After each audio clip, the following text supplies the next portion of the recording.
Carbonera, San Cipriano, Macerata, qui nel fine settimana case razziate dai ladri che sempre più spregiudicati entrano nelle abitazioni incuranti che vi siano o meno i proprietari, e ancora Quinto dove nel mirino dei banditi sono finiti 2 negozi. E poi c'è Treviso con una escalation di furti tentati o andati a segno che preoccupa i cittadini.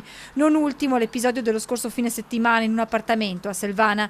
Dopo aver praticato un foro su un infisso, i malviventi sono entrati in casa rubando alcuni oggetti, soprattutto dal grande valore affettivo. Si tratta dell'ultimo colpo in ordine di tempo dopo quelli registrati nei giorni scorsi a San Liberale e a Fiera. Qui un'anziana 91enne si era trovata in casa faccia a faccia con i banditi.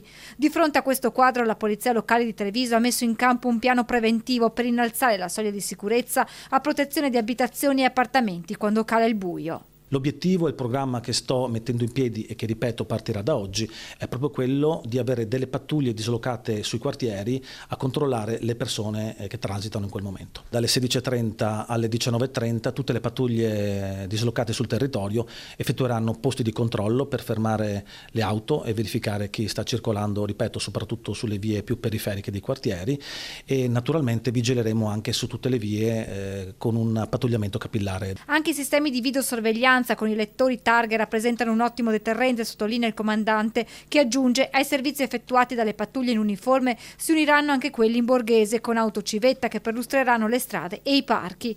In arrivo poi le termocamere. Termocamera che è uno strumento veramente a questo punto indispensabile, perché riesce a individuare le persone dove sono al buio. Parlo di parchi, parlo ad esempio nelle campagne, perché spesso i ladri arrivano a piedi attraverso zone buie. Restano poi validi consigli di sempre: chiudere porte e finestre, lasciare le luci accese utilizzando dei timer, installare sistemi di allarme e segnalare movimenti sospetti. Avvisare immediatamente le forze dell'ordine e non scriverlo solo su Facebook o sui social, perché in quel caso bisogna intervenire in modo immediato.